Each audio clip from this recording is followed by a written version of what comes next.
उत्तराखंड के देहरादून में 12 नवंबर को हुई भयावह कार दुर्घटना में 6 छात्रों की जान चली गई थी, जिनकी उम्र 25 साल से भी कम थी। अधिकारियों के अनुसार ये दुर्घटना लापरवाही से गाड़ी चलाने का नतीजा थी।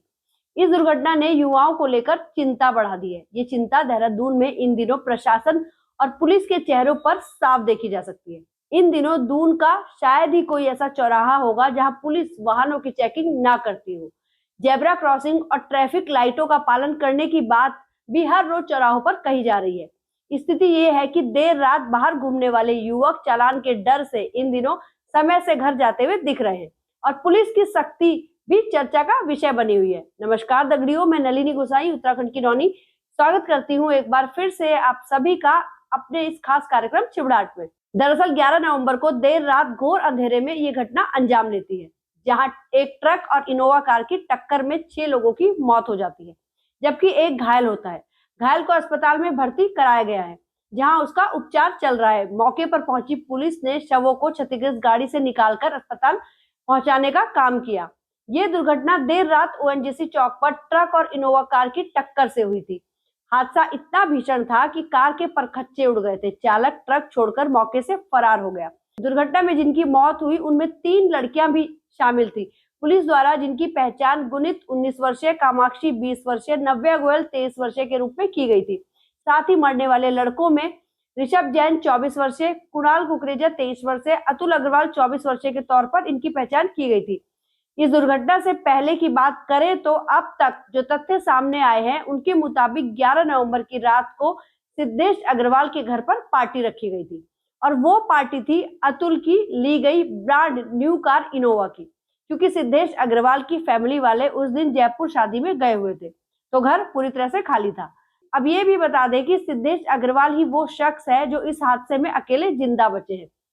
इस पार्टी को लेकर एक वीडियो भी जमकर वायरल हुआ है, जिसमें सातों दोस्त एक कमरे में पार्टी करते हुए दिख रहे हैं। पार्टी के बाद नई इनोवा को ये लोग निकालते हैं और लेट नाइट ड्राइव के लिए चल पड़ते हैं। कार के रूट की जांच करते हुए पता चला कि कार ने 14 सेकंड में 600 मीटर की दूरी कवर की थी। कावली रोड स्थित पुलिस चौकी के सामने से यू टर्न लेने के बाद बल्लूपुर से होकर ओएनजीसी चौक पर जाते हुए शुरू हुआ था तेज रफ्तार का खेल। रास्ते में एक लग्जरी कार को ओवरटेक करने के चक्कर में गाड़ी की रफ्तार और बढ़ा दी गई थी। ओएनजीसी चौक पर एक कंटेनर ट्रक धीमी गति से चौराहा पार कर रहा था। ऐसे में गाड़ी अनियंत्रित होकर ट्रक के पिछले हिस्से से टकरा गई। टक्कर इतनी भीषण थी कि गाड़ी की छत पूरी तरह से ध्वस्त हो गई थी और गाड़ी के परखच्चे उड़ गए थे और जिस सड़क पर यह हादसा हुआ उसका सीसीटीवी काम नहीं कर रहा था। इसी वजह से इस हादसे का अब तक कोई एक्चुअल फुटेज सामने नहीं आ पाया है। हालांकि इस कहानी को रफ्तार और जुनून से जोड़कर बताया जा रहा है, जिसमें 6 जानें चली गई। वहीं दूसरी ओर गाड़ी के मालिक के बयान भी पुलिस द्वारा ले लिए गए हैं और उनके मुताबिक ऐसी कोई रेस इनके बीच नहीं हो रही थी, बल्कि वे तो मैक्स अस्पताल जा रहे थे, अस्पताल में भर्ती अपने किसी रिश्तेदार को देखने के लिए, और इस दुर्घटना के बाद वे वहां रुके और घायल हुए सिद्धेश को अस्पताल ले जाने में भी मदद की। बात रेस की थी या लापरवाही की, लेकिन बड़े बड़े सपने लिए हंसते खेलते इन बच्चों की जिंदगी तबाह होने में बस कुछ ही सेकंड लगे। इसलिए ड्राइव करते समय पूरा ध्यान ड्राइविंग पर रखें, ना किसी तरह की रेस करें और ना ही किसी तरह की लापरवाही बरतें, क्योंकि सावधानी ही सुरक्षा है। तो जल्द मिलते हैं एक नई खबर के साथ। धन्यवाद।